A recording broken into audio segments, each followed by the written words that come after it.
தேர்தல் ஆணையத்துக்குன்ற ஒரு தனியான பவர் இருக்குது. அவங்க வந்து இதை ஒரு கம்ப்ளைண்ட்டாக காவல்துறை கொடுத்தாங்கன்னா ராகுலை கைது பண்ணிடுவாங்க. அது கொடுக்கலாம். டிஃபர்மேஷன் போட்டாங்கன்னா அது சாதாரண கேஸை எடுக்க மாட்டாங்க, சிவியராக எடுப்பாங்க, என்ன வேணா செய்வாங்க. ஆமாம். அதனால ராகுல் வச்ச இந்த குற்றச்சாட்டுகள் எல்லாமே வந்து ஆத்தென்டிக்காக வைக்கிறார், ஆதாரத்தோடு தான் வைக்கிறார். ஆதாரப்பூர்வங்கிறீங்க. உதாரணமாக அவர் சொன்ன விஷயங்களை தேர்தல் கமிஷனே பலதை ஒத்துக்கிட்டு சமாளிக்கிற பதிலை சொல்லி இருக்கிறாங்க. எனக்கு தெரியாம நான் சொன்ன மாதிரியே போட்டு நீக்கி இருக்காங்க. உங்களை கொண்டா நிப்பாட்டுறாரு ராகுல். இந்த இவர் தான் நீக்கினாலும் தருக்கார் பாருங்க. தபால் ஓட்ட கடைசி நாக்குனாங்க. கடைசியில் கடைசி நாக்குமா என்ன ஆகுதுன்னு கேட்டா அதை பார்க்கறது இப்போ பிஜேபிக்கு ரொம்ப கம்மியா இருக்குதா, தபால் ஓட்ட சேர்ந்து அனைத்து கட்சி கூட்டம் வருவதை எதை காட்டுதுன்னு கேட்டா கள்ளத்தனம் பண்ணியிருக்கிறான் பீகார்லன்னு வழங்குது. இவிஎம்னா electronic voting machine, voting machine இருக்கு இல்லையா, அதுல தான் என்ன வேணாலும் செய்ய முடியும். இவங்க வந்து அதை ஹேக் பண்ண முடியாது, அது பண்ண முடியாதுலாம் புரியாது. ஒண்ணு தாமரைக்கு ஏறும், இல்லன்னா கைக்கு ஏறும், இல்ல சூரியனுக்கு ஏறும், ரெட்டலைக்கு ஏறும். எப்படி நம்ம ப்ரோக்ராம் பண்ணிருக்கோமோ நீங்க சொல்றதுதான் சரி சார். ராகுல் காந்தி சொல்றதும் சரி சார். ஆதாரத்தை நிறுவனம் 80% பதிவாயிருக்கு, வாக்காளர்கள் போட்டிருக்காங்கன்னு சொல்லுவாரு. 80% சொல்லிடுவாரு. ஒரு மாசம் கழிச்சு என்றாங்கல்ல, அன்னைக்கு 90% பதிவாயிருக்கு. அது எப்படி? அதான் எப்படிங்கிறேன்.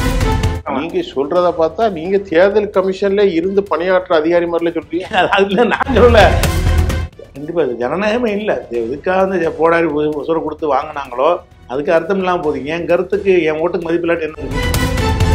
அப்படி செஞ்சாதான் மக்கள் புரட்சியா வரும். பயப்படுவான் தேர்தல் கமிஷன். அவனு மனுஷன் தானே, மக்களுக்கு வந்துருச்சுட்டாங்க நேபாள மாதிரி புந்தம் அடிச்சு போடுவாங்கன்னு பயம் வரணும்.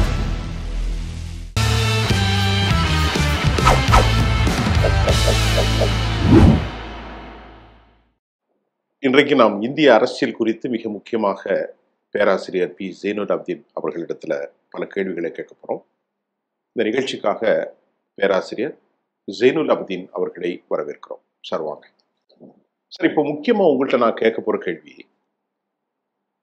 ஏற்கனவே இவிஎம் டேம்பரிங் அப்படின்னு சொல்லிட்டு இருந்தாங்க. அதாவது ஓட்டு மிஷின்ல பெரிய டேம்பர்னு என்ன சொல்றது, மேனிபுலேஷன், தவறாக கையாடி பிஜேபி ஜெயிக்கிறது. அதுக்கப்புறம் அதுக்கு எந்த விதமான ஆதாரமும் இல்லை, அது அப்படியே மறைஞ்சு போன இடத்துல இப்ப ராகுல் காந்தியினுடைய வாட் ஷோரே இந்த கேம்பெயின் ரொம்ப பெரிய அளவுல போயிட்டு இருக்கு. தமிழ்நாட்டுல எக்ஸ்பிளைன் பண்றாங்க. அதை பத்தி நீங்க என்ன நினைக்கிறீங்க? இது சாத்தியமா? ஓட்டு திருட்டு நடந்திருக்கிறது. இந்தியா டுடே நியூஸ் மினிட்ஸ் தான் ஸ்டிங் ஆபரேஷன் முடிச்சிருக்கிறாங்க. பீகார்ல 65 லட்சம் பேர் நீக்கம், அதே மாதிரி மகாராஷ்டிராவில் 1 கோடி பேர் சேர்ப்பு, அதே மாதிரி ஹரியானாவில் நடந்த ஓட்டு மோசடி, இப்படி எல்லாம் பெரிய பரபரப்பா போயிட்டு இருக்கு. இதுல ஞானேஸ்வரர் குமாருங்கிற அந்த உங்களுக்கு தெரிஞ்சதான் அவரு தான் வந்து அப்படி நடப்பதற்கு சாத்தியம் இல்லைங்கிறாரு. பிஜேபி காரங்க கடுமையாக எதிரொலிக்கிறாங்க. ஒரு எப்படி நீங்க பாக்குறீங்க இந்த விவகாரம்? சாத்தியம் இருக்கா? அதாவது சாத்தியம் இல்லைன்னு சொன்னா தேர்தல் ஆணையத்துக்குன்ற ஒரு தனியான பவர் இருக்குது. அவங்க வந்து இதை ஒரு கம்ப்ளைண்டாக காவல்துறை கொடுத்தாங்கன்னா ராகுலை கைது பண்ணிடுவாங்க. ஆமாம், அவ்வளோ பெரிய விஷயம். அதான் அஃபிடாவிட் தாக்கல் பண்ண சொல்கிறாங்க. ஆமாம், இல்லை கையெழுத்து போட்டு எனக்கு ஒரு பெட்டிஷன் கொடு. அது கொடுக்காட்டாலும் இவங்க கைது பண்ணலாம். எங்கள் அவதூறு பண்ண போனார்னு ராகுல் மேலே கேஸ் கொடுக்கலாம். டிஃபர்மேஷன் அது கொடுக்கலாம். டிஃபர்மேஷன் போட்டாங்கன்னா அது சாதாரண கேஸை எடுக்க மாட்டாங்க, சிவியராக எடுப்பாங்க, என்ன வேணா செய்வாங்க. ஆமாம். அப்படி வரும்போது நீதிமன்றத்தில் விசாரணைக்கு வரையில் இவர் ஆதாரங்கள் அள்ளி போடுவாரா, அப்போ தேர்தல் கமிஷன் செஞ்சு தப்புன்னு வந்துடும். அதுக்கு பயந்துக்கிட்டு ராகுல் மேலே கேஸ் போட மாட்டேங்கிறாங்க. ராகுல் சொல்வது தவறுன்னு சொன்னால் தேர்தல் கமிஷன் செய்யாத ஒன்றை செஞ்சதாக சொல்லி மக்கள் மத்தியில் அவநம்பிக்கை ஏற்படுத்துறதுங்கிற ஒரு பெரிய குற்றமா உள்ள கருத்து. இந்தியாவில் ஒரு பெரிய அட்டானமஸ் பாடி அப்படின்னு இருக்கு. அப்படிதானே, ஒரு தனித்துவமான பாடி மேல ராகுல் வந்து பொய்ய அபாண்டத்தை இருக்கும்போது ஒரு சீர்குலைக்கிறார் நாட்டுன்னு கூட கொண்டு போகலாம். சரி, அப்படி ஒரு விஷயத்தை அவர் எடுத்து போட்டிருக்கும் பொழுது தேர்தல் கமிஷன் வந்து அதுக்கு நடவடிக்கை எடுக்காம ஒரு செய்தியாளர்கள்ட்ட பேட்டி கொடுக்கறது தான் அதுக்கு மறுப்பா இருக்கிறது. அவர் அறிக்கை விடுவதுதான் மறுப்பா இருக்குது. அதை ஒன்று பார்க்குறோம். அதனால ராகுல் வச்ச இந்த குற்றச்சாட்டுகள் எல்லாமே வந்து ஆத்தென்டிக்கா வைக்கிறார், ஆதாரத்தோட தான் வைக்கிறார். ஆதாரப்பூர்வங்கிறீங்க. முதல்ல கேட்ட கேள்வி அதனால ஆதாரம் இருக்கான்னு கேட்டேன். ஆதாரப்பூர்வங்கிறீங்க. இப்ப உதாரணமா அவர் சொன்ன விஷயங்களை தேர்தல் கமிஷனே பலதை ஒத்துக்கிட்டு சமாளிக்கிற பதில சொல்லி இருக்கிறாங்க. எப்படி ஒரு வீட்டுல வந்து ஒரு 4000 ஒரு டோர் நம்பர்ல 4700 செச்சம் எவ்வளவு ஞாபகம் இல்லை, 4700 பேர் வாக்காளர் ஒரு அட்ரஸ்ல, ஒரே ஒரு கிராமத்துல ஒரு டோர் நம்பர்ல 4700 பேர் இருக்கிறாங்களேன்னு சொல்லி அவர் ஆதாரத்தை போடுறாரு. அப்போ இவங்க தேர்தல் கமிஷன் என்ன பதில் சொல்கிறாங்கன்னா, அப்படி கிடையாதுன்னு சொல்லணும்ல. அப்படிலாம் கிடையாது, அந்த அட்ரஸை நிரூபிக்குவோம் அப்படின்னு சொல்ல காணாம். அது சொல்லாமல் என்ன செய்கிறாங்கன்னு கேட்டால், நாங்கள் நம்பர் இல்லாதவங்களையெல்லாம் ஒரு தெருவில் வசிப்பாங்கல்ல, அவங்களுக்கெல்லாம் நாங்கள் 0 நம்பர் போட்டு ஏதாவது ஒன்றில் சேர்த்து விட்ருவோம்னு சொல்கிறாங்களே தவிர, அப்போ இருக்கிறத ஒத்துக்கிறான், அது ஒத்துக்கிறான். அதே மாதிரி வந்து கர்நாடகாவில் உள்ள ஒரு வீட்டில் வந்து அதில் வந்து 17 பேர், ஆமாம், 2 பேர் கூட வசிக்க முடியாத இடத்துல 45 பேர், நிறைய பேர் இருக்கு, 90 இருக்கு, 80 இருக்கு, அப்படிலாம் இருக்கு. இந்த மாதிரியான ஒரு விஷயங்கள்லாம் வர்றது வந்து அவர் தேர்தல் கமிஷனுடைய தரவுகள்ல இருந்து எடுத்து தான் அவர் என்ன செய்யறாரு, அது பண்றாரு. அதை வந்து ஃபேஸ் பண்ண முடியல தேர்தல் கமிஷனால. நேரடியாக செய்தியாளர்கிட்ட கேட்கும்போது கூட ஒழுங்கான ரிப்ளை சொல்ல முடியல. அவர் அஃபிடவிட் தாக்கல் பண்ண சொல்லுங்கன்ற பதில் தான் சொல்றாங்களே தவிர அதே தான் சொல்றாங்க. அது ஒரு விஷயம் ஆயிடுச்சு. ஒன்று. அதுக்கு அடுத்தது அந்த நீக்குனாங்கல்ல 65 லட்சம் பேரை பீகாரில் நீக்குனாங்கன்னு வருதுல, அந்த நீக்கின விஷயமாக அவங்க என்ன செய்கிறாங்கன்னு கேட்டால், அதுக்கு பதில் சொல்லும் பொழுது அது அந்த அளவுக்கு இருக்குது, செத்து போனவங்க இருக்கிறாங்க, இடம்பெயர்ந்தவங்க இருக்கிறாங்க, சரியாக தான் செஞ்சுருக்கிறோன்னு ஒரு பதிலை சொல்லிட்டாங்க. அதில் இவங்க சில கேள்விகள்லாம் அதில் தவறாக சொல்லியிருக்கிறீங்க, யார் வந்து செத்து போனதாக சொல்கிறீங்களோ அவங்க உசுரோட இருக்கிறான், அவ்வளோதான் டீ குடிக்கிறாரு, அதில் எடுத்து போடுறாரு. அவன் செத்தவர்களோட உரையாடுனேன்னு செய்யறாரு. செத்தவங்க 10 பேர் டீ குடிச்சிட்டு இருக்கிறேன். அப்ப நீ வந்து செத்தவனை தான் நீக்கணும்னு சொன்னா செத்தவன் இருக்கிறானே அப்படிங்கிற ஒரு விஷயம் இருக்கிறது. அது ஒரு இதை பண்றாங்க. அது போக என்ன செய்யறாங்கன்னு இப்ப புதுசா அவர் என்ன சொல்லியிருக்கிறாருன்னு கேட்டா, அந்த தேர்தல் கமிஷனுடைய இணையதளத்துல போய் நம்ம என்ன செய்யலாம்னா திருத்தங்கள் நீக்குதெல்லாம் வந்து நம்ம அது பண்ணலான்னு இருக்கிறது. நம்மளே லாகின் பண்ணி நம்ம என்ன செய்யறது, என்னுடைய இது தவறா இருக்குது திருத்தறேன் நீக்கிறேன்னு சொல்றதுக்கெல்லாம் ஒரு ஆப்ஷன் இருக்கு போல இருக்கு. அந்த இது என்ன செய்யறாங்கன்னு கேட்டா, இப்போ நீங்க ஓட்டரா இருந்தீங்கன்னு வைங்க, உங்க எந்த நம்பர் நீங்க கொடுத்துருக்கிறீங்களோ அந்த நம்பர்ல இருந்தே வந்து தேர்தல் கமிஷனை அந்த சைட்டுக்குள்ள போய் லாகின் பண்ணி என்னை வாக்காளர் நீக்கிருங்கன்னு நீங்களே சொல்ற மாதிரி அந்த மாதிரி பண்ணி நீக்கிருக்கிறாங்க. அவர்களை கூட நிப்பாட்டுறாரு. ஆனா அவருக்கே தெரியாது, அவருக்கு தவறே தெரியாது. எனக்கு தெரியாம நான் சொன்ன மாதிரியே போட்டு நீக்கி இருக்காங்க. உங்களை கொண்டா நிப்பாட்டுறாரு ராகுல்.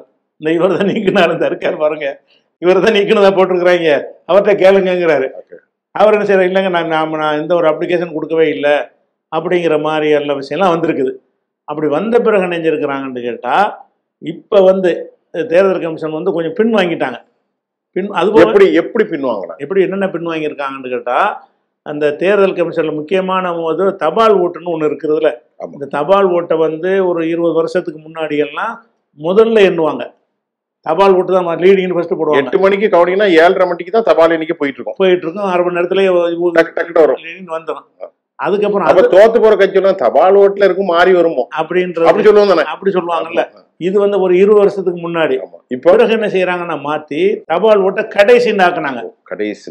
கடைசி நாக்குமா என்ன ஆகுதுன்னு கேட்டா, அதை பாக்குறது இப்ப பிஜேபிக்கு ரொம்ப கம்மியா இருக்குதா, தபால் ஓட்டை சேர்த்து விடு, தபால் ஓட்டுல என்ன ஆடு பண்ணிக்கலாம், பேப்பர்ல வந்துச்சுன்னு சொல்றதுதானே. இதுல நீங்க பிஜேபி சொல்றீங்க, பிரச்சனை தேர்தல் கமிஷனுக்கும் காங்கிரஸுக்கும் பிஜேபிக்கு இதுல என்ன சம்பந்தம் இருக்கு? பிஜேபிக்கு என்ன சம்பந்தம்னு கேட்டா, தேர்தல் கமிஷன் பாக்குது, சரி பிஜேபிக்கு 1000 ஓட்டு உதாரணமா, காங்கிரஸுக்கு வந்து 1100 ஓட்டு, அப்ப காங்கிரஸ் ஜெயிச்சிருவான்றவன தபால் ஓட்டுல 100 ஆட் பண்ணிடுவாங்க. அப்ப தேர்தல் கமிஷன் பிஜேபிக்கு ஆதரவா செயல்படுதுங்கிற குற்றச்சாட்டை தான் ராகுல் வைக்கிறாரு. அப்ப நீ எதுக்காக வேண்டி கடைசியா என்ற தபால் வாக்குகளை கடைசியா எண்ணுவது என்னன்னு கேட்டா, அதை வந்து என்னென்று வேணாலும் சேஞ்ச் பண்ணிக்கலாம், மாற்றங்கள் செஞ்சுக்கலாம். யாருக்கு கம்மியா இருக்குதோ அதுக்கு தகுந்த தபால் ஓட்டு கூட வந்துச்சுன்னு நம்ம சேர்த்துக்கலாம், அதிகார மட்டத்துக்கு செய்ய முடியும். அதை ஒரு பிரச்சனையாக்கணும்னு நேற்று அறிக்கை விட்டாங்க தேர்தல் கமிஷனில் வந்து, நாங்கள் கடைசியாக எண்ண மாட்டோம், இந்த கடைசியாக தபால் ஓட்டு எண்ணுவதை வந்து கடைசி சுற்றுக்கு 2 சுற்றுக்கு முன்னாடி எண்ணி அதை அறிவிச்சிருவோங்கிறாங்க. உதாரணமாக 10 சுற்றுன்னு இருந்தால் ஒரு 15 சுற்றுனா 13வது சுற்றுல 13 சுற்று முடிஞ்ச தபால், அப்புறம் 14, 15 2 சொல்லியிருக்காங்க. 13க்கு அப்புறம் தபாலை எண்ணி முடிவை அறிவிச்சிட்டு தான் 14க்கு போகணும். தபால் ஓட்டு உள்ள மாதிரி ஆடு பண்ண எல்லாத்தையுமே. அப்ப நாங்க வந்து அந்த சந்தேகத்தை இறங்கி தானே வர்றாங்க. இப்ப யாரும் அறிவிச்சிருக்கா? தேர்தல் கமிஷன் நேற்று அறிக்கை விட்டுருக்காங்க, இறங்கி வந்திருக்காங்க, பயந்துறாங்க. மக்கள்கிட்ட ஒரு இஷ்யூ ஆகுது, நம்ம கள்ளத்தனம் பண்றதெல்லாம் ஒண்ணு ஒண்ணா பிடிக்கிறாங்க, அப்ப அந்த நம்ம சந்தேகத்தை தீர்க்கணுங்கிற அது ஒரு விஷயத்த வந்துட்டாங்க. அடுத்து என்ன செஞ்சிருக்காங்க, நேற்று முந்தா நாள் உள்ள அந்த அவங்களுடைய அறிக்கையில் தெளிவுபடுத்தியிருக்கிறாங்க. இந்த தேர்தல் இந்த வாக்காளர்களோட திருத்தங்கள், சேர்த்தல், நீக்குதல் சம்பந்தமாக கொடுக்கறதாக இருந்த புகார் கொடுப்பதாக இருந்தால் அவங்க ஆதார் அட்டையில் வந்து எந்த நம்பர் இருக்கிறதோ ஃபோன் நம்பர் அந்த நம்பர்லேருந்து வந்தால் மட்டும் தான் அக்செப்ட் பண்ணுவோம். ஏன்னாட்டா அது அப்போ போலியாக பண்ண முடியாது. இப்போ ஆதார் அட்டை ஏற்றுக்கிற மாட்டேன்னு சொன்னவங்க இப்போ என்ன பண்ணுறான்னு கேட்டால் உங்கள் ஆதார் அட்டை எடுப்பானா, அந்த நம்பர்லேருந்து இந்த கோரிக்கை வந்திருக்கான்னு பார்ப்பானா. அப்போ முதல்ல ஆதார் அட்டையை ஏற்றுக்கிற மாட்டோம்னு சொன்ன ஒரு ஆளுக்கு ஆதார் அட்டையின் அடிப்படையில் தான் நீங்கள் புகாரே கொடுக்கணும். நீங்கள் சுஃபியான்ட்டு வருதுன்னா நீங்கள் வேறு நம்பர்லேருந்து கொடுத்தா ஏற்றுக்கிற மாட்டான். சுஃபியான்கிற பேரில் நீங்கள் போட்டாலும் உங்கள் ஆதார் அட்டையில் அந்த நம்பர் இருக்கான்னு செக் பண்ணணுமா? செக் பண்ணணும். அந்த ஆதார் அட்டையில் இருந்து வந்தால் நீங்கள் தான் கொடுத்தீங்கன்னு அர்த்தம். அதை ஹேக் பண்ண முடியாது. Very good. அப்படின்னு சொல்லும் பொழுது இப்போ ஆளுக்கு புகார் கொடுப்பாங்கல்ல, அந்த மாதிரிலாம் கொடுக்க இயலாது. அந்த என்ன சந்தேகப்பட்ட காரணத்தினால நாங்கள் அது ஆதார் அட்டையுடைய நம்பர் என்னவோ, நீங்கள் ஒவ்வொரு ஆதார் அட்டையிலும் நம்பர் கொடுப்போம்ல, அதை நீங்கள் தான் உறுதி பண்ணி கொடுக்குறீங்க. கண்டிப்பாக அது வந்து உறுதியும் பண்ணுவாங்க. நம்பர் கொடுத்த பிறகு நமக்கு ஓடிபி வந்து கன்ஃபார்ம் பண்ணணும். கன்ஃபார்ம் பண்ணுற நம்பர் தான் அது. இப்போ கன்ஃபார்ம் பண்ண நம்பராக இருக்கிறதுனால அந்த நம்பர்லேருந்து வந்தால் தான் நம்ம இந்த சேர்த்தல் நீக்குதலை ஏற்றுக்குருவோம், இந்த சந்தேகத்தை நாங்கள் தீர்த்துட்டோம் அப்படின்னு செஞ்சிருக்கான்னு தான் அர்த்தம். தேர்தல் கமிஷன் வந்து இந்த திருத்தத்தை ஏன் செய்யறான், களவாண்டதை ஒத்துக்கிறான், தப்பு செஞ்சு இப்ப இறங்கி வர்றான். மக்கள் பிரச்சனை புரட்சியா வந்துருங்கிற அளவுக்கு நாடு முழுவதும் ஓட்சோரே வாக்கு திருட்டு அது ஒண்ணு வந்துச்சு. உங்க வாக்கு திருட்டப்படுதுன்னு பிரச்சாரம். ஆமா. அதுக்கடுத்து பீகார்ல செஞ்ச மாதிரி நாடு முழுவதும் செய்ய போறோம்னு முதல் அறிவிச்சிருந்தான் யாரு, தேர்தல் கமிஷன். இந்த மாதிரி வந்து ஓட்டை வந்து ஸ்பெஷலா எல்லாத்தையும் மறுஆய்வு செய்வது, அனைத்து ஓட்டர்களையும் மறுஆய்வு செஞ்சு இந்த பீகார்ல உள்ள மாதிரியே எல்லாரையும் வந்து நீக்கிறது சேர்க்கிற வேலைக்கு ஒரு அறிவிப்பு செஞ்சிருந்தாங்க. அதுக்கு என்ன பண்ணிட்டாங்கன்னு கேட்டா, நாங்க பிற மாநிலங்கள்ல அதை அமுல்படுத்துவதற்கு முன்னாடி அனைத்து கட்சி, இது முந்தா நாள் உள்ள அறிக்கையில் உள்ளது, அனைத்து கட்சி கூட்டங்களையும் கூட்டி ஆலோசித்து தான் முடிவெடுப்போன்ட்டான். அப்போ அனைத்து கட்சி கூட்டினாங்கன்னா அவங்க இதெல்லாம் கேள்வி கேட்பாங்க, அது வந்து அவங்க இஷ்டத்துக்கு செய்ய முடியாது. அப்ப அனைத்து கட்சி கூட்டணி எதுக்குன்னு சொல்ற? நீங்க சொன்னதை பார்த்தா தேர்தல் கமிஷன் கடுமையான நிலையிலிருந்து படப்படப்பட்டு கீழே இறங்கி வேற வழியே இல்ல, இறங்கி தான் வரணுங்கிற. அனைத்து கட்சி வரும்போது it would have a kind of the different questions எழும்ல, நிறைய வரணும். எல்லாத்துக்கும் பண்ண முடியாத. ஆமா, எல்லாத்துக்கும் பதில் சொல்லணும்ல. எவ்வளவு அதுல கேட்பாங்கல்ல, எல்லா கேள்வியும் கேட்பாங்கல்ல. ஆமா. அப்ப அனைத்து கட்சி கூட்டத்தை கூட்டி முடிவு எடுத்துட்டு தான் எல்லா மாநிலங்களையும் இனிமே அமுல்படுத்துவோம். அப்ப இந்த சிஸ்டத்துல நாங்க தப்பா செஞ்சிருக்கணும்னு பயந்ததை ஒத்துக்கிட்டான். சொல்ல முடியாது. ஆமா, இதை எல்லா பக்கம் கொண்டு போக இயலாது, பெரிய ஒரு கடுமையான கோபம் வந்துடும். பீகார் மாதிரி சும்மா இருக்க மாட்டாங்க. இந்த தேர்தல் கமிஷனை இப்போ அடிப்பாங்க. போய் வெறுப்பு அதிகமாயிடுச்சுன்னு சொன்னா அங்கங்க உள்ள தேர்தல் கமிஷன் அலுவலகத்துல போய் தாக்குதல் பண்ண ஆரம்பிச்சிருவாங்க மக்கள். ரெவல்யூஷன் வந்துடும். அந்த மாதிரி உளவுத்துறை மூலமா ஓட்டை எடுத்துட்டானா வெறித்தனமா நடக்கும்ல, எனக்கு ஓட்டு இல்லையா அப்படின்னு வரும்ல. அதை விளங்கிட்டு தான் என்ன செய்யறாங்கன்னா அனைத்து கட்சி கூட்டம்னு வர்றான். அனைத்து கட்சி கூட்டம்னு வருவதை எதை காட்டுதுன்னு கேட்டா, கள்ளத்தனம் பண்ணியிருக்கிறான் பீகார்லன்னு வழங்குது. சரி, கள்ளத்தனம் பண்றதான் ஒத்துக்கிட்டான்னு வழங்குது. சரி, கள்ளத்தனம் செஞ்சதை ஒத்துக்கிட்டு தான் என்ன செய்யறாங்கன்னா இனிமே நாங்க வந்து இது எல்லாத்தையும் கேட்டுதான் செய்வோம் எதுனாலும். அப்ப தேர்தல் கமிஷன் மீது ராகுல் வச்ச குற்றச்சாட்டுலாம் உண்மை என்பது இந்த மாற்றங்கள்ல நமக்கு தெரியுது. சரி, அது ஒரு விஷயமா இருக்கு. அதாவது இதுல தவறு நடந்திருக்கிறதுங்கிறதுனாலதான் அவங்க இறங்கி வந்து இனி அனைத்து கட்சி கூட்டம் வச்சுதான் நாங்க எதுவும் அறிவிப்போம், தனியா அறிவிக்க மாட்டோம் அப்படிங்கிற ஒரு முடிவுக்கு வந்திருக்கிறாங்க ஒண்ணு. ஆனா இதுல இதை விட வந்து முக்கியமா வந்து சரி அந்த இவிஎம்ல தான் கவனம் அதிகமா செலுத்தினவங்க லேசா நினைக்கிறாங்க. இவிஎம்னா எலக்ட்ரானிக் ஓட்டிங் மிஷின் இருக்கு இல்லையா, அதுல தான் என்ன வேணாலும் செய்ய முடியும். இவங்க வந்து அதை ஹேக் பண்ண முடியாது, பண்ண முடியாதுலாம் அதெல்லாம் பொய். அது எலக்ட்ரானிக் மிஷினில் பொறுத்த வரைக்கும் என்ன வேணாலும் செய்யலாம். அது ஹேக்கு தான் பண்ண அவசியம் கிடையாது. இந்த ஃபோனை தயாரிக்கும் போது அதில் ப்ரோக்ராமை நீங்கள் எழுதிட முடியும். உதாரணமாக இத்தனை அந்த துறையில் எக்ஸ்பர்ட்னு எனக்கு தெரியும். ஆமாம் சார், கம்ப்யூட்டர் விவகாரத்தில் நீங்கள் ரொம்ப நுணுக்கமான ஆள். எனக்கு தெரியும், நம்ம படிக்காத ஆள் தான். சரி, படிப்புக்கு அது சம்மந்தம் இல்லை. சரி, அப்போ அந்த மிஷினை பொறுத்த உங்கள் ஃபோனே இருக்குன்னு வைங்களேன். சரி, இந்த ஃபோனில் வந்து இத்தனாம் தேதிக்கு இன்னதுன்னு டைரி வச்சிருக்கிறீர்கள, ஆமாம், அந்த டைரி மூலமாக அந்த தேதி அன்னைக்கு தான் அந்த பிரச்சனையை வந்து உங்களுக்கு காட்டும், டிஸ்பிளே கரெக்டாக காட்டிடும். அந்த மாதிரி அந்த ஓட்டு என்றதுல வந்து மிஷினில் தயாரிக்கும் பொழுது அன்னைக்கு பார்த்தீங்கன்னா 1,00,000 ஓட்டை காட்டும். சரி, ஒரு வாரம் கழிச்சு பார்த்தா 1,10,000 ஓட்டு காட்டுற மாதிரி செய்யலாம். அந்த டேட்டு தான், அதாவது யாருக்கு ஏறணுமோ அதுக்கு ஏறும். ஒண்ணு தாமரைக்கு ஏறும், இல்லன்னா கைக்கு ஏறும், இல்ல சூரியனுக்கு ஏறும், ரெட்டலைக்கு ஏறும். எப்படி நம்ம ப்ரோக்ராம் பண்ணிருக்கோமோ அப்படி. அந்த ப்ரோக்ராம் எல்லா ப்ரோக்ராம்லயும் டைரி இல்லாம காலண்டர் இல்லாம இருக்காது. டேட் டைம் போட்டது தான் இருக்கு அந்த எல்லா இந்த எலக்ட்ரானிக் சாதனங்கள்லையும். அந்த டேட் டைம் இருந்துச்சுன்னு சொன்னாலேயே எந்த டேட்ல எவ்வளவு காட்டணுமோ அந்த டேட்ல காட்டுங்க. அன்னைக்கு சோதிச்சு பார்த்தீங்கன்னா கரெக்டா இருக்கும். அதுக்கு கரெக்டா இருக்குன்றீங்க. அதனாலதான் பதிவு பண்ண பாரு கரெக்டா இருக்கும். அதனாலதான் ஒரு மாசம் கழிச்சு என்றது. எதுக்கு என்றதுன்னா ஓட்டு முடிஞ்ச உடனே சீக்கிரமா அறிவிக்கிறதுக்கு தான் இந்த கொண்டு வந்தவங்கிறாங்க. இன்னைக்கு பண்ணா நாளைக்கு அறிவிக்க வேண்டியதானே. இந்த மிஷின்லாம் ஒரு இடத்துல உடனே வச்சு ஒரு மாசம் கழிச்சு 15 நாள் கழிச்சு என்றான் பத்தியலா இந்த எலக்ட்ரானிக் மிஷின். அது மாச கணக்குல ஓடுது. மாச கணக்குல நம்ம செப்டம்பர் 1ஆம் தேதி தமிழ்நாட்டுல போலிங் முடிஞ்சிருது. எப்ப அக்டோபர் நவம்பர்ல லாஸ்ட்ல தான் என்றான்.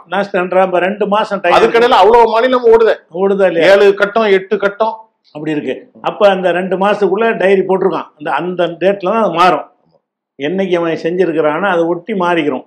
அவங்க இவன் என்ன செய்யறாங்கன்னா நெட்வொர்க் இல்லாம சிம் கார்டு இல்லாம எப்படி உள்ள ஹேக் பண்ண முடியுங்கிறாங்க. ஹேக் பண்ணுவான்னு யார் உனக்கு சொன்னா? ஹேக் பண்றது அது ஒரு வழி. ஹேக் மூலமா மட்டும்தான் மாற்றம் செய்யணும்னு கிடையாது. ஹேக் பண்ணலாம். ஹேக் பண்ணி உள்ள இருந்துகிட்டு நம்ம போடும்போது செய்யலாம். அது மாதிரி மிஷின்ல போடும்போது ஒண்ணுக்கு போடும்போது இன்னொன்னுக்கு போற மாதிரி கூட ப்ரோக்ராம் மிஷினே நம்ம செட் பண்ணலாம். நீங்க சொல்றது ஒரு பாயிண்ட் சொல்றேன். உங்க இஸ்லாமிய வழியில அல்லாஹ் படைக்கும் போதே ஒரு நப்சுக்கான ஆற்றல் எல்லாம் படைச்சிருப்பான்னு நீங்க சொல்றீங்க. அதே மாதிரி இந்த மிஷினை இவனு உருவாக்கும் போதே அதை ஒருத்தருக்கு ப்ரோக்ராம் பண்ற மாதிரி உருவாக்கி இருக்கு. அதை நான் உதாரணத்துக்கு சொல்றேன். அதுல இன்னொரு விஷயம் என்னன்னு கேட்டா, இந்த மிஷினை தயாரிக்கிற நிறுவனத்துக்காரன்ல அவன் யாரு? அந்த மிஷினை தயாரிக்கிற நிறுவனத்தினோட டைரக்டரா இருக்கிற பிஜேபியுடைய ஒரு மாநில பொறுப்புல உள்ள ஒரு ஆள். அந்த மிஷினை தயாரிக்கிற யார்கிட்ட நீங்க மிஷின் வாங்குறீங்களோ அதை சப்ளை பண்றான்ல மேனுஃபேக்சரிங் கம்பெனி, அதோட நிர்வாக அதிகாரியா இருக்கக்கூடிய 4 பேர் கொண்ட அதிகாரிகள் 3 பேர் பிஜேபி ஆட்கள். அப்ப பிஜேபி ஆட்கள் எந்த நிறுவனத்தில் இருக்கிறார்கள் நிர்வாகியாக அவங்களிடமிருந்து இந்த மிஷின் வாங்கப்படுகிறது. அப்ப அவன் அதுக்கு தகுந்த மாதிரி தயாரிச்சு கொடுத்துருவான். வெளியில என்ன சோதனை பண்ணா அவங்களை கண்டுபிடிக்க முடியாது. அந்த டேட் வரும்போது மாறிக்கிறோம். இன்னைக்கு அந்த ப்ரோக்ராம் என்ன மாதிரி அமைச்சிருக்கிறானோ அந்த மாதிரி மாறிக்கிறோம். செப்டம்பர்ல ஒண்ணு காட்டும், ஓட்டை எண்ணும் போது நவம்பர் டிசம்பர்ல ஒண்ணு காட்டும். ஆமா, அப்படியும் பண்ணலாம். அது ஒரு வழி இல்ல. எப்படி பண்ணாங்கன்னு யாருக்கு தெரியும்? மிஷின்ல என்ன வேண்டாலும் மாற்றங்களே செய்ய. சரி, நான் என்ன சொல்றேன், நீங்க சொல்றதெல்லாம் சரி சார், ராகுல் காந்தி சொல்றதும் சரி சார். ஆதாரத்தை நிரூபிங்க. தேர்தல் கமிஷன் என்ன சொல்லுதுன்னா, ஐயா இதுல ஒரு பேச்சு சொல்ல வரேன், ஒன்ன சொன்னீங்கன்னா ஒரு நம்பர் போடுறோம், அந்த நம்பரை போட்டா உங்களுக்கு போகாம இவரு போடணும், ஆதாரத்தை காட்டுங்க. காட்ட முடியலையே, ஓட் ஷோர்ல காட்டுவீங்க. வாக்கு திருட்டுல நீங்க 65 லட்சம் பேர் ஸ்டிங் ஆபரேஷன் பண்ணி பி ஜெயினுலாப்தீன்ங்கிற பேர்ல 2 பேர் இருக்கீங்க, நீங்களும் ஒரு கணவன் மனைவி. அங்க கேட்டீங்கன்னா ஒரு 78 ஓட்டு இருக்கு, நீங்க கேட்டா யாரும் இல்லைங்கிறீங்க. அதே மாதிரி இவிஎம்ல டேம்பர் இப்படி பண்ணலாம்னு காட்டணும்ல, டிஸ்பிளே பண்ணி காட்டியாச்சு. எப்படி காட்டினாங்க? எப்படிலாம் காட்டினாங்கன்னா, முதல்ல தேர்தல் முடிஞ்ச உடனே அறிவிப்பான், சரி இவ்வளவு ஓட்டு பதிவாயிருக்குது. சரி, உதாரணமா 80% ஓட்டு பதிவாயிருக்குன்னு சொல்லிடுவான். எண்ணி சொல்லையில 89 வருது. அதாவது மொத்தத்துல நீங்க தேர்தல் அன்னைக்கு கமிஷனர் சொல்லுவாரு, போலிங் அன்னைக்கு நைட்ல என்ன செய்வாருன்னா 1000 ஓட்டு பதிவாயிருக்கு, 1000% சொல்ற 80% பதிவாயிருக்கு, வாக்காளர்கள் ஓட்டு போட்டிருக்காங்கன்னு சொல்லுவாரு. 80% சொல்லிடுவாரு.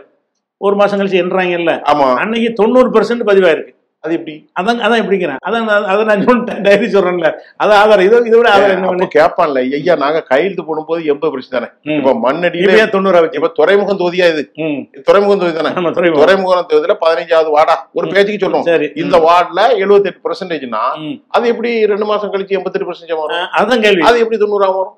அதான் கேள்வி. அதுக்கு பதில் என்னன்னு கேட்டா, அப்ப அந்த ஏஜென்ட் எல்லாம் போய் கிளைம் பண்ணுவாங்க. அதுதான் கூட மாட்டாங்க அதிகாரம். கையெழுத்து போட்டுருவாங்க, கமிஷன் சொன்னா முடிஞ்சு போச்சுக்கிறாங்க. அது ஒரு ஆதாரம். இன்னொரு ஆதாரம் என்னன்னு கேட்டா, இது சதவீதத்துல சொல்றது, %. அது இல்லாம இப்ப இந்த துறைமுகம் தொகுதியில மொத்த வாக்காளர்கள் 1 லட்சம் பேர் வாக்களிச்சிருக்கிறாங்க. 1 லட்சம் பேர் வாக்காளர்னு அதை காட்டிடுது. முதல்ல மிஷினை திறந்தவுடனே மொத்த வாக்காளரை காட்டுது. அந்த டிஸ்பிளே பண்ணி எல்லாரும் வச்சு பார்ப்பாங்கல்ல, பார்க்கும்போது 1 லட்சம் வாக்கு இருக்கா, ஓகே. 1 லட்சத்துல பிஜேபிக்கு எவ்வளவு, அதிமுக எவ்வளவுன்னு எல்லாம் கூட்டி பார்த்தீங்கன்னு சொன்னா ஒவ்வொருத்தருக்கு ஒரு நம்பரை போடுது. பார்த்தீங்கன்னு சொன்னா 1,05,000 வருது. மொத்த வாக்கு 1 லட்சம், பதிவான வாக்கு 1 லட்சம், டோட்டல் பிரிச்சு பார்த்து கூட்டினீங்கன்னா 1,05,000. அப்படி சில இடத்துல நிரூபிச்சு காட்டிருக்கிறாங்க. இது ஆதாரமா இல்லையா? இதை விட நீ 1 லட்சம் எப்படி 1 லட்சம் டோட்டலா காட்டுறீங்க? அதான் பேசுறோம். 1 லட்சத்துக்கு பிறகு 1,05,000 எப்படி வருது? அப்படி ஒரு மோசடிக்கிற ஆதாரம் காட்டியிருக்கிறாங்க. அதே மாதிரி வந்து அந்த விவிபேடு காட்டுவோம் முதல்ல அந்த பேப்பர் ஒன்று கொடுப்பாங்க, விவிபேட்னு ஒன்று வச்சிருக்கிறாங்க. அதை ஃபுல்லா கவுண்ட் பண்ண சொல்றாங்க. கவுண்ட் பண்ணி பார்த்ததுல வித்தியாசம் வந்துருச்சு, அதனால மாட்டேங்கிறான். ஒரு இடத்துல பிரச்சனை வந்து கவுண்ட் பண்ணி பார்க்கும் பொழுது அந்த விவிபேட்ல இருக்கிற பேப்பருடைய நம்பரும் மிஷின்ல காட்டுற நம்பருக்கும் வித்தியாசம் இருக்குது. இதுல போட்டது பூரா பேப்பரா வந்துருது இல்ல, வரணும் இல்ல வந்து அதான் அதுதான் விவிபேட் வைக்கிறீங்க. ஒரு பூத்துக்கு 1500 ஓட்டு, 1000 அப்படிதான் கணக்கு, 1500க்கு மேல கிடையாது. அப்ப ஒரு பூத்துல 1246ன்னா 1346 வந்துச்சுன்னா வராது. எப்படி இப்படி வரும்? கூடுமா குறையுமா? கூடுமா குறையுமா? கூடவும் செய்யும் குறைவும் செய்யும், வசதி பொறுத்து. ரெண்டு வரும், ரெண்டும் செய்யலாம், கூட்டவும் செய்யலாம் குறைக்கவும் செய்யலாம். அதாவது ஒருத்தனை ஆளுங்க எவன் ஜெயிக்க கூடாது அவனுக்கு கூட இருந்தா அவனுக்கு குறைக்கலாம். 1200 1300 காட்டும் 300 கவுண்ட் பண்ணும்போது. அதனால ஃபுல்லா கவுண்ட் பண்ண கூடாங்கிறாங்க. அது கவுண்ட் பண்ண வேணாம் நீ மறுக்கிற. அப்ப இது மோசடி செய்யறது என்பதற்கு அதுக்கு இவிஎம்முக்கு ஆதாரம் அதுக்கு தான் கொடுத்துருக்காங்க. மோசடி நடந்து இருக்கிறது அப்படிங்கிறதுக்கு ஆதாரம் கொடுக்குறாங்க. அது மாதிரி வந்து அந்த இவிஎம்ல உள்ள மோசடிக்கு இன்னொரு ஆதாரம் என்னன்னு கேட்டா, அந்த கேமரா சிசிடிவி கேமரா இருக்குதுல்ல, எல்லா பூத்துலையும் வைக்கணும்னு சட்டம் வைக்கிறாங்க. அந்த டீட்டெயிலை வந்து 15 நாளைக்கு பிறகு தரமாட்டோங்க, 15 நாள் தான் அது உயிரும். சரி, இப்ப நான் கேக்குறேன், இப்ப அந்த சிசிடிவி ஃபுட்டேஜ் வந்து ஓட்டு போடுறத காட்டுறது இல்ல, மக்கள் கியூல நிக்கிறது தான். ஆமா, அதையும் கொடுத்தா என்ன தப்பு? என்ன தப்புன்னு நான் கேக்குறேன். அதான் என்ன தப்புன்னு கேட்டா, இப்ப வந்து கியூல காட்டு ஒரு 200 பேர் நிக்கிறதா காட்டும். 200 பேர் நிக்கிறதா காட்டும் போது 200 பேர் வாக்களிக்க எவ்வளவு நேரம் வரும்னு ஒரு கணக்கு இருக்குல்ல, ஒரு கணக்கு இருக்கு. அதை தாண்டி வாக்களிச்சிருந்தா நின்றது 200, அந்த 5ல இருந்து 6 வரைக்கும், உதாரணமா சாயந்தரம் 5ல இருந்து சாயந்தரம் 6 வரைக்கும் அது அங்கதான் அதிக போலா இருக்கு. அந்த மாதிரி 100 பேர் தான் நிக்கிறான். ஆமா, அந்த 1 மணி நேரத்துல சிசிடிவில பாத்தீங்கன்னா 100 பேர் நிக்கிறான். வாக்கு பாத்தீங்கன்னா 1000 இருக்கு. சிசிடிவிக்கும் பதிவானதுக்கும் டிஃபரெண்ட் இருக்குது. அதுதான் சிசிடிவி கேட்கறாங்க. நீங்க சொல்றத பார்த்தா நீங்க தேர்தல் கமிஷன்ல இருந்து பணியாற்ற அதிகாரி மாதிரில சொல்றீங்க. அதுல நான் சொல்லல, எதிர்கட்சியினர்கள் வந்து சான்றோட சொன்னது இதெல்லாம். அது கரெக்ட் தான். அந்த ஆதாரத்தை கேட்டா தனி மனித என்னது பிரைவசி, ஏதோ பிரைவசி பாதிக்குது. பாத்ரூம்ல எடுக்கிறான், பிரைவசி ஓட்டு தர போடுறாங்க, பிரைவசியை பாதுகாக்கணும்னு சட்டம் இருக்குது. அதெல்லாம் குளிக்கும் போது அந்த மாதிரி விஷயங்கள் எடுத்து அதுக்கு உள்ளது. பாத்ரூம் போறாங்க, அதே பிரைவசியை பாதிக்குன்னா நீ எடுக்கவே கூடாது. அது எடுத்த ஹோட்டல ஃபுல்லா பத்திரிகைக்காரன் படம் எடுத்து பிரைவசி அது இல்ல. வாக்காளங்க சிசிடிவி கேமரா வைக்கிறதே தப்பா போயிரும். அப்படி பார்த்தா யாருக்கு காட்டக்கூடாது, நீங்க தானே பார்க்க கூடாது. பிரைவசி வந்து நீ பாத்துக்கலாமா? கண்டிப்பா கண்டிப்பா. தேர்தல் அதிகாரி மட்டும் இந்த பிரச்சனைகள் ஒண்ணு இருக்கு. இப்ப இதுல டிஜிட்டல் இது தர மாட்டாங்க. இப்ப இதெல்லாம் குடுக்குறாங்க இல்லையா, டிஜிட்டல் பதிவு இருக்கும் இல்லையா, அதையும் கொடுக்க மறுக்கிறாங்க. உத்தரவு போட்டாங்க, உத்தரவு போட்டாங்க. சரி, இப்ப நிறைவாக ஒரு கேள்வி. நம்ம மக்களுக்கு நீங்க ரொம்ப அழகா சொல்லிருக்கீங்க, டேம்பரிங் எப்படி பண்றது, சேர்ப்பு நீக்கம், ஓட்டுக்கு வந்து கையெழுத்து போட்டா சட்ட ரீதியான நடவடிக்கை எடுக்கப்படும், இதெல்லாம் சொல்லிட்டீங்க. இப்ப இப்படி போகும்போது இந்தியாவுல ஒரு வலிமை உள்ள கட்சி மட்டும் தொடர்ந்து ஆட்சியில் இருக்கும். இது ஒரு ஆபத்தான ஜனநாயகம். கண்டிப்பா இது ஜனநாயகமே இல்லை. இதுக்காக வந்து போடாரி உசுரை கொடுத்து வாங்கினாங்களோ அதுக்கு அர்த்தம் இல்லாமல் போகுது. என் கருத்துக்கு என் ஓட்டுக்கு மதிப்பு இல்லாட்டி என்ன இருக்கு? நான் ஒரு ஓட்டை போடுறேன், அதுக்கு எந்த மதிப்பு இல்லாமல் போகுத. நான் உங்களுக்கு ஓட்டு போடுறேன், உங்களுக்கு இல்லைன்னு போனா என்ன அர்த்தம்? அது அதான் இப்ப நடந்துகிட்டு இருக்கிறது. ஜனநாயகமே இல்லை. சரி, இப்ப என்ன பேப்பர்ல கொண்டு வர, அதாவது எலான் மாஸ்க் அவனுக்கு மிஞ்சின யார் இருக்கா இன்னைக்கு இந்த தொழில்நுட்பத்துல? அதை வச்சுதான் உலக பணக்காரனா இருக்கான். எலான் மாஸ்க் உலக பணக்காரனா இருக்கிறது இந்த டெக்னாலஜியை வச்சு தான் அந்த உலக பணக்காரன் ஆகுறான். அவன் சொல்றான் ஓட்டு மிஷின்ல எந்த ஃப்ராடும் பண்ண முடியும். அதாவது எலக்ட்ரானிக்ஸ் ஓட் மிஷின்ல டேம்பரிங் பாசிபிள் பண்ண முடியும், பல வகையில் பண்ண முடியுங்கிறதுனால நிரூபிச்சிருக்காங்க. அது இந்திய தேர்தல் கமிஷன் தப்பான தகவலை மக்களுக்கு தருதுன்னு இந்தியாவோட டைரக்டா விமர்சனம் பண்றான். சரி, எலான் மாஸ்க் அவனுடைய பதிவுல போட்டிருக்கிறான். சரி, அப்ப அப்படி இருக்கிற நேரத்துல எதுக்கு அவனு இதை கட்டியல் விடுங்க? பேப்பருக்கு மாற வேண்டியதானே? சரி, பேப்பர் மாறினா அதுலயும் மோசடி நடக்கும். சரி, சின்ன நம்பர்ல இருக்கும். சரி, பேப்பர்லாம் 100% கரெக்டா இருக்காது. அந்த அளவுக்கு பெருசா மாசம் வராது. ஆமா, ஒரு 100 ஓட்டா 102 ஓட்டா போடலாம், அவ்வளவு 2 பேப்பரை கூட்டிக்கலாம், அவ்வளவுதான். சரி, இப்ப நீங்க சொல்ற அடிப்படையில இப்ப இந்த ரெவல்யூஷன் மாதிரி இந்த மாதிரியான ஒரு என்ன சொல்றது ஒரு பிரச்சார யுக்தி எல்லாம் இப்ப போய்கிட்டு இருக்கு. இனி வரக்கூடிய தேர்தல்கள்ல ராகுல் காந்தி எதிர்கட்சிகள்லாம் ஒருங்கிணைந்து இதை சரி பண்ணிடுவாங்களா? அதாவது எதிர்கட்சிகளை பொறுத்த வரைக்கும் அந்த எதிர்கட்சிகளுடைய போக்குனாலதான் இன்னைக்கு பிஜேபி என்ன செய்யுதுன்னா ஆட்டம் போடுது. இதெல்லாம் இந்த ஓட் சோரிங்களை மட்டும் ஒரு தன்னந்தனியாக தான் விட்டுருக்குறாங்க. இப்போ எல்லாரும் சேர்ந்து நிற்கணுமா இல்லையா? ஓட்சோரிங் விஷயத்துல ஒரு கருத்து தெரிவிக்கிறாங்களே, எதிர்கட்சிகள் ஒற்றுமை சேர மாட்டாங்க. ஆமா, கருத்து தெரிவிக்கிறாங்க. அது பத்தாது, களத்துல இறங்கி ஏதாவது செஞ்சாங்களா? மம்தா பானர்ஜி செஞ்சாங்களா? கெஜ்ரிவால் பண்ணாரா? அப்ப முலாயம் பண்றாரா? எல்லாம் தனியா தூக்கி விட்டுருக்காங்க. அப்ப அந்த மாதிரி இருக்கையில எப்படி அதை வந்து வெற்றி பெற முடியும்? எல்லாரும் எல்லாம் அறிக்கையே தான். திமுக எடுத்து கூட அறிக்கை தான் விடுறாங்க. போராட்டம் தேர்தல் கமிஷனுக்கு எதிராக ஸ்தம்பிக்கிற போராட்டத்துக்கு நீங்க சொல்றது எப்படின்னா, அனைத்து இந்தியா கூட்டணிகளும் ஒரு மாஸ் ரேலியை கண்டக்ட் பண்ணவே இல்லை, லட்சக்கணக்கான அப்படி சொல்றீங்க. அப்படி செய்யணும். அப்படி செஞ்சாதான் மக்கள் புரட்சியா வரும். பயப்படுவான் தேர்தல் கமிஷன், அவனு மனுஷன் தானே. மக்களுக்கு வந்துருச்சுட்டாங்க, நேபாள மாதிரி புந்தமலை அடிச்சு போடுவாங்கன்னு பயம் வரணும். மக்களுக்கு பயப்படுறதுக்கு பேர் தான் மக்களாட்சி. மக்களுடைய மக்கள் சக்திக்கு வந்து என்ன செய்யணும்? எந்த நிர்வாக அமைப்பா இருந்தாலும் பயப்படணும். அந்த பயத்திலையாவது ஒழுங்கு அவங்க ஆட்சி பண்ணணும். இதுக்கு தான் தீர்வு தான் என்ன? தீர்வு தான் என்ன வரும்? தீர்வு என்னன்னு கேட்டா, அந்த தேர்தல் கமிஷன் இப்ப கொஞ்சம் இந்த எதிர்ப்பு கொஞ்சம் அரண்டு போய் பின்வாங்கியிருக்காங்கல்ல, எல்லா கட்சிகளையும் இன்னும் கொஞ்சம் வலிமையா கொடுத்தா நாங்க பேப்பர்ல வர்றோம்னு வந்திருந்தனால, நீங்க கொடுக்குற அந்த எதிர்ப்பு கடுமையான முறையில் இருக்கும் என்று சொன்னால் இது மக்கள் பிரச்சனையாயிரும். ஏன்னா மக்களே எதிர்க்கிற அளவுக்கு ஒரு பிரச்சனை வந்துருச்சுன்னு சொன்னா மக்களை எதிர்த்துக்கிட்டு ஒருத்தன் வாழ முடியாது. எந்த ஒரு அதிகார வர்க்கமா இருந்தாலும் சரி, மக்கள்லாம் எதிர்க்கிறாங்கன்னு சொன்னா அவன் பணிஞ்சுதான் ஆகணும். அந்த ஒரு நிலையை உண்டாக்குனாங்கன்னு சொன்னா இந்த தேர்தல் கமிஷன் அறிவிப்பாங்க, இனிமே வந்து வாக்கு சீட்ல தான் நடக்கும், சீட்ல தான் தேர்தல் நடக்கும்னு அறிவிப்பாங்க. அறிவிச்சால் இந்த பிரச்சனை 100% வெற்றி ஆயிரும். ஒரு நேரம் சிறப்பா அந்த வாக்கு திருட்ட குறிச்செல்லாம் பேசுனீங்க. அடுத்த செய்தியில உங்களை நான் மற்றொரு தலைப்பை சந்திக்கிறேன். நன்றி.